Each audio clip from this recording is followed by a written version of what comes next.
ஹிந்தில ரிலீஸ் ஆன படம் அட்ரங்கிரே. அது தமிழ்ல கலாட்டா கல்யாணம்னு ரிலீஸ் ஆச்சு. அந்த படத்துல சாரா அலிகானுக்கு இருந்த ஒரு பிரச்சனையா இருக்கட்டும், 3 படத்துல தனுஷ் அவர்களுக்கு இருந்த பிரச்சனையா இருக்கட்டும், அந்நியன் படத்துல விக்ரம் அவர்களுக்கு இருந்த பிரச்சனையா இருக்கட்டும், இது எல்லாத்தையும் தனித்தனியா பேர் பிரிச்சு பார்த்தோம் அப்படின்னா பைபோலார் டிசார்டர், மல்டிபிள் பர்சனாலிட்டி டிசார்டர்னு நிறைய பேர்கள் சொல்லலாம். ஆனா ஓவராலா சேர்த்து வச்சு பாக்குறப்போ இந்த விஷயத்துக்கு ஒரே ஒரு பேர் தான். அது பேர் தான் ஸ்கிசோஃப்ரீனியா, அதாவது மனசிதைவு நோய். இத பத்தி தான் இந்த வீடியோல நம்ம டீடைலா தெரிஞ்சுக்க போறோம். ஸ்கிசோஃப்ரீனியா அதாவது இந்த நோய் எதனால ஏற்படுது அப்படின்னு பார்த்தோம்னா ஜெனடிக்ஸ்னால ஒரு 60% வரைக்கும் ஏற்படுறதுக்கான வாய்ப்பு இருக்கு. மூளையில நியூரோ டிரான்ஸ்மிட்டர் நர்வ்ஸ் எல்லாமே சில இடங்கள்ல பாதிப்படையும் போது இந்த நோய் ஏற்படும். அதாவது நியூரோ டிரான்ஸ்மிட்டர்ஸ் வரப்போ மூளையில இருக்கக்கூடிய டோபமைன் அப்படிங்கிற விஷயம் ரொம்ப கம்மியா இருக்கு அப்படின்னா அதனால இந்த மாதிரியான ஒரு நோய் ஏற்படுறதுக்கான வாய்ப்புகள் இருக்கு. அது மட்டும் இல்ல, என்விரான்மெண்டலியா இருக்கட்டும், இல்ல பிரெக்னன்சி டைம்ல தாய் போதுமான ஊட்டச்சத்து எடுத்துக்கல அப்படின்றதுனால அந்த குழந்தைக்கு இந்த பாதிப்பு ஏற்படும். இல்ல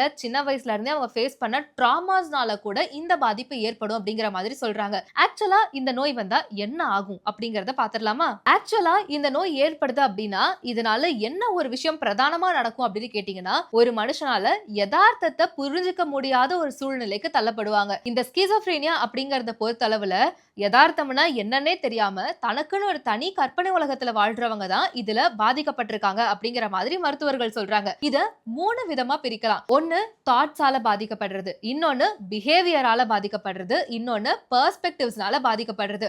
ஃபர்ஸ்ட் இந்த தாட்ஸ் அப்படின்னு எடுத்துக்கிட்டோம்னா ஸ்கிசோஃப்ரீனியாவால பாதிக்கப்பட்டவங்களுக்கு தாட்ஸ்ல என்ன பிரச்சனை ஏற்படும்னா டெல்யூஷன், அதாவது கற்பனை உலகம். இல்லாத ஒரு விஷயத்த இருக்கு அப்படிங்கிற மாதிரி கற்பனை பண்ணிக்கிட்டு அதை பத்தி யோசிச்சுட்டு இருக்கிறது, தன்னுடைய கற்பனை உலகத்துல வாழ்றது, இந்த மாதிரியான விஷயங்களை பண்றதுதான் டெல்யூஷன். உதாரணத்துக்கு சொல்லணும்னா அட்ரங்கிரே படத்துல சாரா அலிகான் இருக்க மாதிரி இல்லாத ஒரு வாழ்க்கைய அவங்க கண்ணு முன்னாடி இருக்கிறதா நினைச்சு வாழ்ந்துகிட்டு இருப்பாங்க. இந்த மாதிரியான ப்ராப்ளம் நிறைய பேருக்கு இருக்கும். இந்த டெல்யூஷனையே பல இடத்துல பிரிக்கிறாங்க. உதாரணத்துக்கு சொல்லணும் அப்படின்னா டெல்யூஷன் ஆஃப் ரெஃபரன்ஸ். யாராவது 2 பேர் பேசிக்கிட்டு இருக்காங்கன்னா அவங்க என்ன பத்தி தான் பேசுறாங்க, என்ன பத்தி தான் ஏதோ புரணி பேசுறாங்க யோசிக்க ஆரம்பிச்சிருவாங்க. Delusion of control. ஏதாவது ஒரு வேலை செய்யறாங்க அப்படின்னா என்ன வேலையை செய்ய விட மாட்டேங்கிறாங்க, என்ன அங்க போக விட மாட்டேங்கிறாங்க, இங்க போக விட மாட்டேங்கிறாங்கன்னு தன்னோட கற்பனைக்குள்ளேயே இவங்க அடங்கிட்டு யாருமே எதுவும் சொல்லலனாலும் இவங்க ஒரு உலகத்துல இருப்பாங்க. இந்த மாதிரி டெல்யூஷன் அப்படிங்கிறது ரொம்ப ஓவரா போய் ஓவராலா எங்க நிக்கும் அப்படின்னா தன்னுடைய கற்பனை உலகத்துல இல்லாத ஒரு ஆளை உருவாக்கிக்கிறதா இருக்கட்டும், இருக்கிற ஒரு ஆளை இல்லைன்னு சொல்றதா இருக்கட்டும், இந்த மாதிரியான ஒரு மோசமான நிலைக்கு தள்ளப்படுவாங்க. இந்த டெல்யூஷன்ஸ் எங்க கொண்டு போய் விடும் அப்படின்னு பார்த்தோம்னா யார்கிட்டயும் பெருசா பேசாம இருக்கிறது, அவங்களுக்கு பிடிச்சவங்களா ஒருத்தவங்களை கற்பனை பண்ணி வச்சிருப்பாங்க இல்லையா, அவங்க கிட்ட மட்டும் பேசுறது, இந்த மாதிரி பண்ணுவாங்க. பெர்ஸ்பெக்டிவ் அப்படின்னு பார்த்தோம்னா பெர்ஸ்பெக்டிவ்ல உங்களுக்கு ஏற்படக்கூடிய ஒரு விஷயம் தான் ஹாலுசினேஷன். அதாவது ஒரு விஷயம் இருக்கு, நான் அதை போய் என்ஜாய் பண்றேன் அப்படின்னா வேற, ஆனா இல்லாத ஒரு விஷயத்த நான் என்ஜாய் பண்றேன்னா எப்படி முடியும்?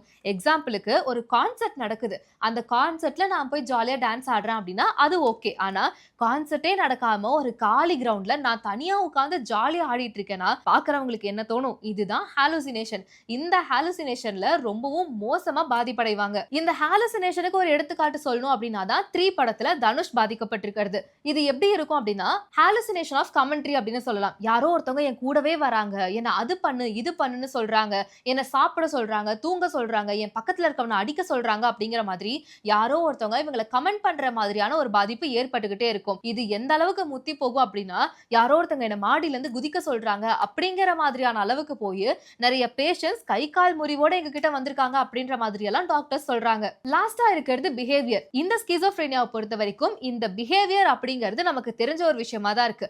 டெல்யூஷன், ஹாலுசினேஷன் இந்த மாதிரியான விஷயங்களை பாதிக்கப்படுறாங்க அப்படின்னா ஆட்டோமேட்டிக்கா அவங்க மத்த மக்கள்கிட்ட பேச மாட்டாங்க, தனியா பிரிஞ்சு வந்துருவாங்க.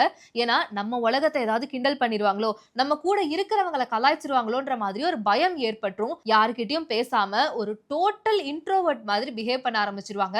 மக்களை பார்த்து பயப்படுவாங்க, தன்னுடைய சொந்த ஃப்ரெண்ட்ஸா இருக்கட்டும் அவங்கள பார்த்தே பயப்பட ஆரம்பிச்சிருவாங்க. பொதுவாவே இந்த ஸ்கிசோஃப்ரெனியா அப்படிங்கிறது எந்த வயசுல இருக்கவங்களுக்கு வரும் அப்படின்னா டீனேஜர்ஸ்ல 15+ இருக்கவங்கல இருந்து ஆரம்பிச்சு 35+ இருக்கவங்க வரைக்கும் வரும். வயசானவங்களுக்கு வருது அப்படின்னா அது ரொம்ப ரேர் கேசஸ்னு சொல்றாங்க. 100ல ஒருத்தருக்கு இந்த பாதிப்பு இருக்கும் அப்படிங்கிற மாதிரி சொல்றாங்க. முன்னாடியே நான் சொன்ன மாதிரி என்னென்ன காரணங்கள் அப்படின்னு பார்த்தோம்னா முக்கியமா சொல்லப்படுற காரணம் ஜெனடிக்ஸையும் தாண்டி இப்ப சமீப காலங்களா இந்த ட்ராமாஸ்னால தான் இந்த ஸ்கிசோஃப்ரெனியா பாதிப்பு ஏற்படுது அப்படின்னு சொல்றாங்க. ஏன்னா நிறைய விஷயங்களை நம்ம டே டு டே லைஃப்ல பாக்குறோம். அதனால எனக்கு சின்ன விஷயங்கள் கூட ரொம்ப ட்ராமாட்டிக்கா இருக்கு அப்படிங்கிற மாதிரி சொல்லி அதனால அதனால இந்த பாதிப்பு ஏற்படுதுன்னு சொல்றாங்க. இன்னும் டாக்டர்ஸ் எல்லாம் என்ன சொல்றாங்கன்னா, ஒரு சிலர் இருப்பாங்க, நான் தான் கடவுள், நான் வந்து உங்களுக்கு அருள் வாக்கு சொல்றதுக்கு தான் வந்திருக்கேன், கடவுள் என்ன அதுக்கு தான் அனுப்பி வச்சிருக்காருன்ற மாதிரி எல்லாம் பிஹேவ் பண்ண ஆரம்பிச்சிருவாங்க. அவங்களுக்குமே இந்த மாதிரியான ஒரு பாதிப்பு இருக்குன்னு சொல்றாங்க. இதுக்கு என்னதான் கியூர் அப்படின்னு கேட்டோம்னா, ஸ்கிசோஃப்ரீனியாவை பொறுத்த வரைக்கும் இதுக்கு கியூரே கிடையாது. இது லைஃப் லாங் இருக்கக்கூடிய ஒரு டிசார்டரா தான் பார்க்கப்படுது. ஆனா இத குறைக்கிறதுக்கான வழிகள் இருக்கு. பிரெயினை பொறுத்த அளவுல இந்த நியூரோ டிரான்ஸ்மிட்டர்ல டோபமைன் பாதிக்கிறதுனால தான் இந்த ஹாலுசினேஷன்ஸ்லாம் ஏற்படுது அப்படின்னு சொல்றாங்க. சோ அந்த டோபமைனை கண்ட்ரோல் பண்றதுக்கான மெடிசின்ஸ் என்னவோ அதை வந்து டாக்டர்ஸ் பிரிஸ்கிரைப் பண்ணுவாங்க. அப்போ டோபமைன் கண்ட்ரோல் ஆகுதுங்கிறப்போ இந்த ஸ்கிசோஃப்ரீனியால இருந்து பாதிப்பு ஏற்படுறதுக்கு கம்மியான வாய்ப்புகள் இருக்குன்னு சொல்றாங்க. இருந்தாலும் இதுல முக்கியமான தேவை என்ன அப்படின்னா ஃபேமிலி சப்போர்ட் தான். ஸ்டார்டிங் ஸ்டேஜ்ல இவங்களுக்கு ஃபர்ஸ்ட் வரக்கூடிய விஷயமே இந்த ஹாலுசினேஷன் தான். யாரோ என்கிட்ட பேசுறாங்க, யாரோ ஒரு உருவத்தை நான் பாக்குற மாதிரி இருக்கு அப்படின்ற மாதிரி எல்லாம் சொல்லுவாங்க. சோ அந்த ஸ்டார்டிங் ஸ்டேஜ்லயே சும்மா எதையாவது ஒண்ணு வளராத, இல்ல நீ ஏதோ ஒண்ணு பார்த்துட்டு சும்மா பேசாத அப்படின்ற மாதிரி நம்ம அசால்ட்டா விடாம ஆக்சுவலா அவங்க ஏன் அப்படி சொல்றாங்க அப்படின்னு நம்ம பொறுமையா பார்க்கணும். அதே மாதிரி இது கியூரபிளே இல்ல அப்படிங்கிறதுனால சில நேரங்கள்ல அவங்க ரொம்ப மோசமான நிலைமை கூட போகிறதுக்கான வாய்ப்பு இருக்கு. அவங்கள எப்பயும் வந்து கொஞ்சம் ஜாக்கிரதையா பாத்துக்கிறது ரொம்ப முக்கியம் டாக்டர் சொல்றாங்க. இந்த மனசிதைவு நோயால பாதிக்கப்பட்டவங்க அப்படின்னு எடுக்கிறப்போ எப்பயுமே அப்படிதான் இருப்பாங்களான்னு கேட்டா கிடையாது. ஆக்சுவலா எப்பயுமே அப்படிதான் இருப்பாங்கன்னா கூட அவங்களுக்கு ஒரு ப்ராப்பரான ட்ரீட்மெண்ட் இருக்கும்னு சொல்லலாம். இது ஒரு பர்டிகுலர் பீரியட்ல வந்து வந்து போகும் அப்படிங்கிற மாதிரி சொல்றாங்க. எக்ஸாம்பிளுக்கு சொல்லணும் அப்படின்னா ஒரு வாரம் ரொம்பவும் மோசமா இந்த ஸ்கிசோஃப்ரீனியால பாதிக்கப்பட்டிருப்பாங்க. அப்புறம் பார்த்தா ஒரு மாசத்துக்கு ஒரு நார்மல் லைஃபை லீட் பண்ணுவாங்க. திரும்பவும் மோசமான ஒரு நிலைமைக்கு தள்ளப்படுவாங்க. அப்படி பார்க்கிறப்போ இவங்க மேல எப்பயும் ஒரு கான்சென்ட்ரேஷன் இருந்துகிட்டே இருக்கணும். எப்போ என்ன மாதிரியான ஒரு அசம்பாவிதம் நடக்கிறதுக்கான வாய்ப்புகள் இருக்குன்றதுனால ஃபேமிலி மெம்பர்ஸ் ரொம்ப கவனமா இருக்கணும்னு சொல்றாங்க. பட் இருந்தாலும் இது சரி பண்ண முடியாத ஒரு டிசார்டராவே இருந்தாலும் இதை குறைக்கிறதுக்கான வாய்ப்புகள் நிறைய இருக்கு.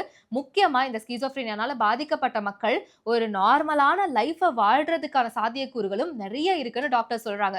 சோ இத பத்தி நீங்க தெரிஞ்சுக்கிட்டீங்க அப்படின்னா எந்த ஃப்ரெண்ட்ஸ்க்கு இதை ஷேர் பண்ணணும்னு நினைக்கிறீங்களோ அதையும் மறக்காம ஷேர் பண்ணிடுங்க. அப்படியே நம்ம ஹெல்த் குரு பேஜையும் மறக்காம ஃபாலோ பண்ணிடுங்க.